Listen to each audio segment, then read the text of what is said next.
சிந்தனை தளம் நேயர்களுக்கு வணக்கம்.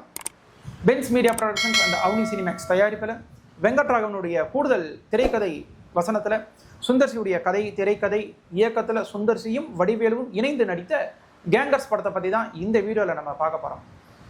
ஒரு கதை கரு அப்படின்னா பல படங்களுக்கு அது சேமாக தாங்க இருக்கும், ரொம்ப சிமிலராக தான் இருக்கும். எங்கே மாறுபடும்னா அதுக்கு அமைக்கின்ற கதையும் திரைக்கதை பொறுத்து தான் அது அப்படியே ரொம்ப டிஃப்ரெண்ட்டாக இருக்கும். ஒரு கதை கருவை வச்சு அது என்ன மாதிரியான ஜானர் என்ன மாதிரியான திரைக்கதை கொண்ட படம்னு நம்மளால் யூகிக்க முடியாது. ஆனால் இந்த படத்தை பொறுத்த வரைக்கும் நம்ம கதை கருவை நம்ம சொல்லிட்டோன்னு வைங்களேன், ரொம்ப ஸ்பாய்லர் ஆகிடும். ஏன்னா செகண்ட் ஆஃப் ஃபுல்லுமே இந்த படத்தினுடைய மையக்கரு வச்சு தான் மூவ் ஆகுது. அதனால் நம்ம பேசணுன்னா அது ஸ்பாய்லர் ஆகிடும். நம்ம டைரெக்டாக திரைக்கதைக்கு போகலாம்.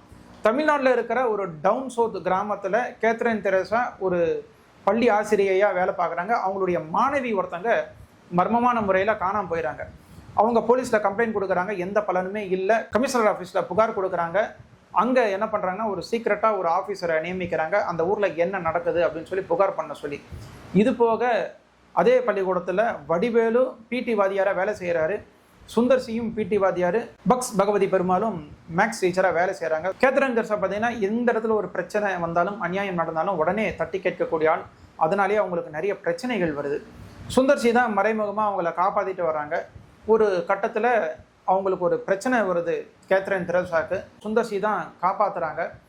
அப்போது சுந்தர்சியோட ஃப்ளாஷ்பேக்கும் தெரிய வருது.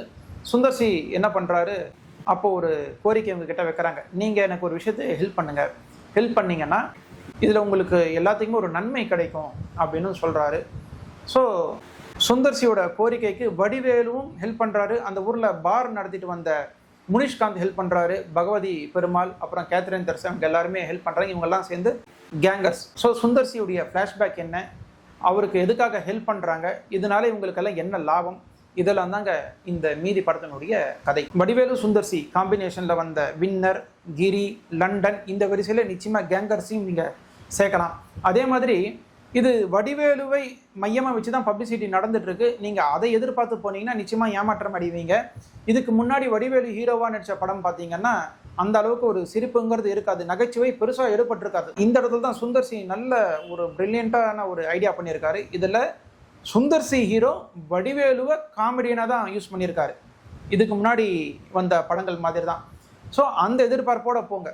ஏன்னா அது வடிவேலு படம் நீங்கள் போனீங்கன்னா முழுக்க அந்த காமெடி உங்களுக்கு கிடைக்காது. இது சுந்தர்சி ஹீரோ, அப்போனா இது ஒரு மசாலா கமர்ஷியல் படம், அப்படி தான் நீங்கள் இதை பார்க்கணும். அதுக்கேற்ற மாதிரி ஃபஸ்ட் ஹாஃப் எல்லாம் பார்த்தீங்கன்னா ஒரு மசாலா படங்களுக்கு என்னென்ன குவாலிட்டி இருக்குமோ, ஃபைட்டு டான்ஸு அங்கங்கே காமெடி இருக்கோ அதுதான் இருக்கும். அதே மாதிரி எமோஷனலாக நல்லா கனெக்ட் ஆகிருக்கும். ஃபஸ்ட் ஹாஃபில் நல்ல ஒரு ட்விஸ்ட்டு இன்டர்வல் பிளாக்ல வச்சுருப்பாங்க, அதெல்லாம் நிச்சயமாக என்ஜாய் பண்ணலாம்.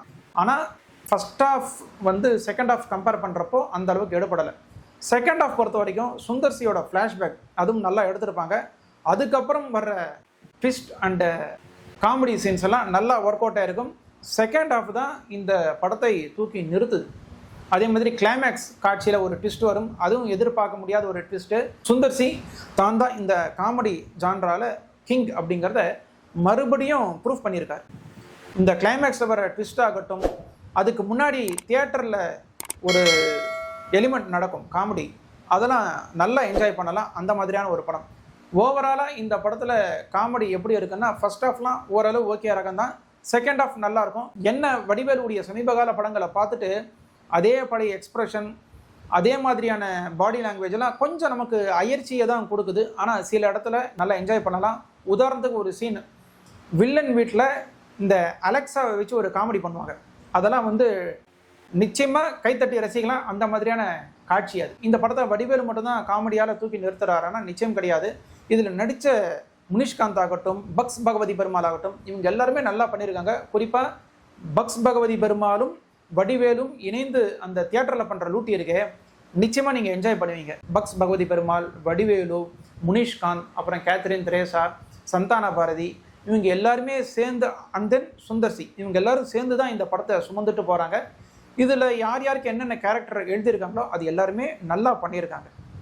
அதே மாதிரி கிளைமேக்ஸில் வர்ற ட்விஸ்ட்டு நிச்சயமாக என்ஜாய் பண்ணுவீங்க. அதில் வர்ற ஒரு கேமியோ ரோலும் நீங்கள் எதிர்பார்க்க முடியாத மாதிரியான ஒரு ட்விஸ்ட்டாக இருக்கும், என்ஜாய் பண்ணலாம். அந்த மாதிரி இருக்கும். ஒரு படத்தினுடைய ஃபர்ஸ்ட் ஆஃப் செகண்ட் ஹாஃபில் ஃபர்ஸ்ட் ஆஃப் மோசமாக இருந்து செகண்ட் ஹாஃப் நல்லா இருக்குன்னு வைங்களேன், அந்த படம் ஹிட்டு. அதே ஃபர்ஸ்ட் ஹாஃப் நல்லா இருந்து செகண்ட் ஹாஃப் சரியில்லைன்னு வைங்களேன், அது என்ன மாதிரியான படமாக இருந்தாலும் அந்த படம் மக்கள் மத்தியில் எடுபடாது. படம் முடிஞ்சு வெளியில் போகிறப்போ அந்த கடைசி அரை மணி நேரத்தில் அவங்க மைண்டில் எப்படி போய் அந்த கேரக்டரும் சீனும் தாக்கத்தை ஏற்படுத்துங்கிறத பொறுத்து தான் அந்த படம் ஹிட் ஆஃப் ஃப்ளாப்பான்னு சொல்ல முடியும். ஸோ அந்த வகையில் இந்த படம் செகண்ட் ஹாஃபில் கலக்கியிருக்காங்க. மைனஸ் என்னன்னா, சுந்தர்சி படத்தில் லாஜிக் பார்க்கக்கூடாது. ஏன்னா இந்த காமெடின்னு வர்றப்போ நிறைய இடத்துல ஸ்லாப்ஸ்டிக் காமெடியெல்லாம் இருக்கிறதுனால நீங்கள் லாஜிக்கை விட்டு ரசித்தா தான் என்ஜாய் பண்ண முடியும். ஆனால் கேரக்டர் எழுதுகிறாங்க இல்லையா, அது கரெக்டாக இருக்கணும்ல. இந்த படத்தில் ஹீரோயின் கேத்ரின் தெரேசா ஒரு பள்ளிக்கூட ஆசிரியர் நம்ம சொல்லிட்டோம். அநியாயத்தை கண்டாலே பொங்குறவங்க, எங்கே தப்பு நடந்தாலும் தட்டி கேட்குறவங்க. ஆனால் செகண்ட் ஹாஃபில் அவங்க ஒரு குத்தாட்டம் ஆடுவாங்க பாருங்கள், அரை உரை ஆடையில். அதெல்லாம் நம்மளால் ரசிக்க முடியாது, ரொம்ப முரணாக இருக்கும். இந்த சினிமாட்டோகிராஃபி ஒர்க்கும் நல்லா பண்ணியிருக்காங்க, சாங்ஸ் எல்லாம் நல்லாவே எடுத்திருக்காங்க. ஆனால் எங்கே ஒரு பிரச்சனை அப்படின்னா, சுந்தர்சி இந்த சாங் மேக்கிங்கில் காட்டுற இன்ட்ரெஸ்ட்டை சாங் வாங்குறதுல அவங்க காட்ட மாட்டேங்கிறாங்க. இந்த படத்தில் மியூசிக்லாம் பார்த்தீங்கன்னா ரசிக்கக்கூடிய அளவுக்கு இருக்காதுங்க. பேக்ரவுண்ட் ஸ்கோர் ஓகே, ஆனால் பாட்டெல்லாம் உண்மையுமே கேட்க முடியாது.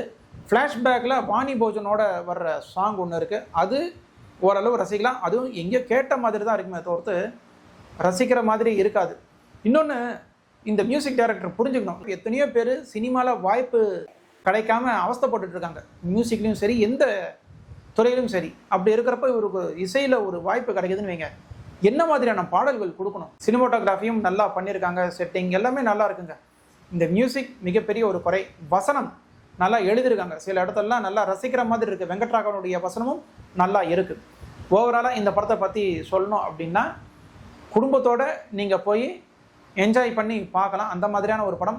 என்ன நீங்கள் மதகஜராஜாவை மைண்டில் வச்சுக்கிட்டு ஆரம்பத்திலிருந்து எண்டு வரைக்கும் கைத்தட்டி சிரிக்கலான்னா அந்த மாதிரி இருக்காது. ஃபர்ஸ்ட் ஹாஃபை விட செகண்ட் ஹாஃப் பெட்டர், அந்த மாதிரி தான் இருக்கும். இந்த வீடியோ உங்களுக்கு பிடிச்சிருக்கும்னு நான் நினைக்கிறேன். பிடிச்சிருந்தா லைக் பண்ணுங்கள், ஷேர் பண்ணுங்கள், கமெண்ட் பண்ணுங்கள். நம்ம சிந்தனை தளம் சேனலை சப்ஸ்கிரைப் பண்ணாதவங்க சப்ஸ்கிரைப் பண்ணுங்கள். மீண்டும் ஒரு நல்ல காணொலியில் நான் உங்களை சந்திக்கிறேன். அதுவரை உங்களிடமிருந்து விடைபெறுவது நன்றியுடன் ஹரிராவ்.